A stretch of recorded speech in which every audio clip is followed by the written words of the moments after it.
Il y a dans les haies, les lisières et les jardins arborés d'Europe un chant que les naturalistes ont toujours placé au sommet de leur liste. Un chant qui commence discrètement, comme s'il hésitait, avant de s'ouvrir soudainement en une cascade de notes pures, riches, flûtées, qui semblent remplir l'espace tout entier. Un chant dont les ornithologues, pourtant habitués à la beauté sonore de la nature, parlent souvent avec une admiration qui ressemble à de la révérence. Ce chant est celui de la fauvette à tête noire. Et si vous ne l'avez pas encore appris à reconnaître, ce soir est le bon moment. Bienvenue sur Safari des sons. La fauvette à tête noire, Sylvia atricapilla, est une fauvette de taille moyenne, vive et un peu secrète, qui tire son nom de la calotte noire et brillante que porte le mâle sur le crâne, pendant que la femelle arbore une calotte d'un roux chaud. C'est un oiseau des sous-bois clairs, des haies, des jardins touffus et des lisières où la végétation est dense mais non impénétrable. Elle est présente en France principalement de mars à octobre, mais de plus en plus souvent en hiver également, une évolution récente et significative sur laquelle nous reviendrons. Elle est peu visible. Elle se fond dans le feuillage avec une aisance qui tient presque de la magie. Mais sa voix, elle, ne cherche pas à se cacher. Le chant du mâle fauvette à tête noire est une composition en deux parties très distinctes, et c'est précisément cette architecture qui le rend si reconnaissable. Il commence par une introduction basse et un peu désordonnée, une sorte de gazouillis rapide et légèrement grinçant, presque hésitant, comme si le chanteur cherchait ses notes. Puis, sans transition nette, la voix s'élève, s'élargit et s'ouvre sur une série de notes flûtées, claires et riches, d'une beauté soudaine et presque saisissante. Cette montée du grave au lumineux, du balbutiement vers l'éclat, est la signature absolue de l'espèce. Certains ornithologues ont décrit cette structure comme un brouillon qui devient chef-d'œuvre en quelques secondes. Difficile de trouver une meilleure description.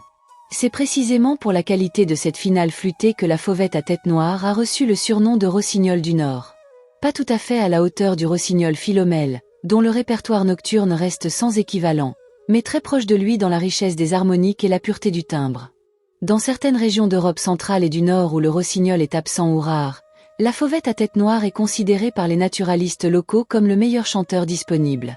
Un titre qu'elle défend chaque printemps avec une régularité et une intensité qui montrent à quel point ce chant n'est pas seulement beau. Il est aussi puissant. Son cri d'alarme est à l'opposé absolu de son chant.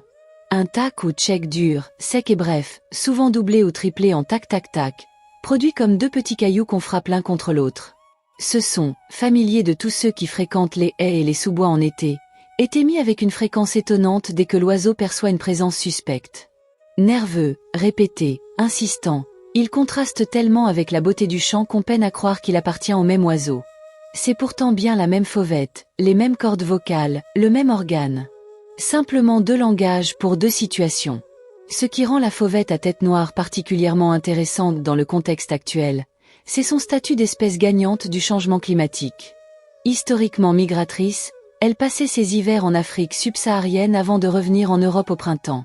Depuis les années 80, une partie croissante de la population, en particulier les individus issus des populations d'Europe centrale et orientale, a modifié son comportement migratoire et hiverne désormais en Europe occidentale, principalement en France, en Espagne et en Grande-Bretagne.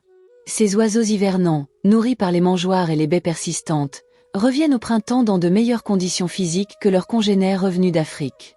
Ils arrivent plus tôt. Ils se reproduisent plus facilement. Et leur descendance répète le même choix. C'est l'évolution en temps réel, observable en une seule génération humaine. Ce phénomène a une conséquence sonore directe. La fauvette à tête noire est aujourd'hui l'un des rares oiseaux chanteurs dont on peut entendre le chant en plein hiver dans les jardins français.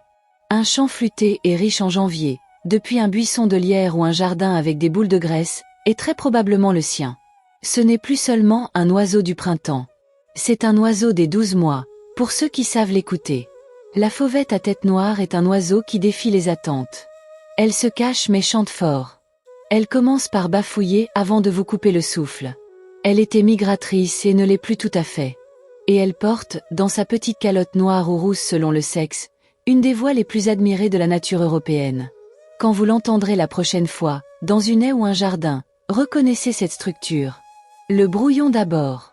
Puis l'éclat. Puis le silence qui suit, où l'on n'entend plus que le reste.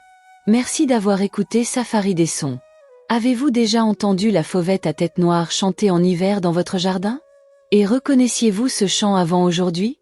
Dites-nous en commentaire. Abonnez-vous à la chaîne pour continuer l'exploration du monde sonore animal. À très bientôt, pour de nouveaux sons sauvages.